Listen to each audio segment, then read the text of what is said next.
क्योंकि चुनावों का आपने जिक्र किया तो चुनावी त्यौहार की हम बात करते हैं। बाजार की इतनी सारी चाल आपने देखी है, कुछ अपने अनुभव से हमें बताइए कि चुनाव से ठीक पहले, चुनाव के दौरान या उसके बाद बाजार किस तरह से आपको मुनाफा देता है? तो क्रिकेट से अगर मैं सीख लूँ तो वो यही है कि सेमीफाइनल का जो मैच होता है वो फाइनल की गारंटी नहीं होता है।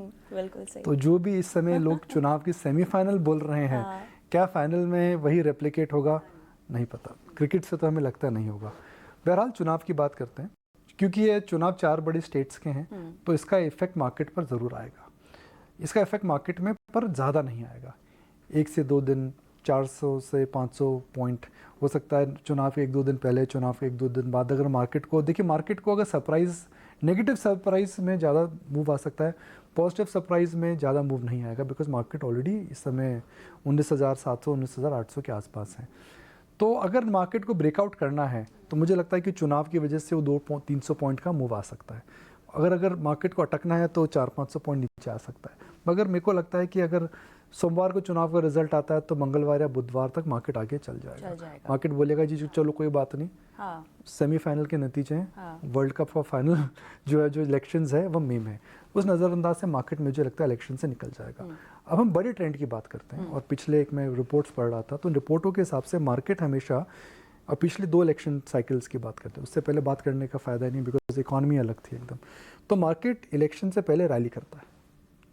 तो I will not be surprise, जो स्मार्ट मनी हम बोलते हैं, स्मार्ट मनी जिसे हम बोलते हैं भाई स्मार्ट मनी। देखिए मार्केट में हमेशा बोलता हूँ वो हमेशा एक सुप्रीम होता है, इसमें स्मार्ट मनी हमेशा होता है, कलेक्टिव विजडम जिसे हम बोलते हैं। वह इलेक्शन से पहले मुझे लगता है कि थोड़ी रैली हो सकती है। तो जनवरी टू मार्च या फिर जनवरी टू अप्रैल या फिर जनवरी टू फेब एंड, मुझे लगता है कि एक इलेक्शन जिसे हम प्री इलेक्शन रैली बोलते हैं वह आनी चाहिए। आज जो डेटा है उससे लग रहा है, अगर कुछ क्रूड में गड़बड़ होती है, कुछ और कहीं होता है तो बात अलग है, मगर आज की हम बात करें तो आज जो हमारे पास डेटा है वह देखकर मुझे लगता है कि दिसंबर एंड तक एक रैली आ सकती है लार्ज कैप स्टॉक्स में, और एक प्री इलेक्शन रैली आ सकती है। इस बार जो बजट आएगा, बजट इंटरिम बजट है। हाँ, इंटरिम बजट है। तो इंटरिम बजट के अंदर तो बड़े डिसीजंस मेकिंग होंगे नहीं। तो मार्केट हमेशा बजट से पहले किस बात के लिए डरता है? Long term tax, short term tax, वो तो होगा ही नहीं इस बार। तो मार्केट को चिंता का विषय नहीं है, बड़ी एलोकेशंस नहीं आएंगी तो मार्केट को खतरा का चिंता नहीं है। Yield, popular schemes, welfare schemes कुछ नहीं आएंगी। तो बजट को लेकर के कोई चिंता नहीं है, कोई एक्साइटमेंट नहीं है। तो मार्केट में बजट को लेकर के मुझे नहीं लगता कोई नेगेटिव न्यूज़ आएगी या कोई पॉजिटिव सरप्राइज आएगा। तो क्लियरली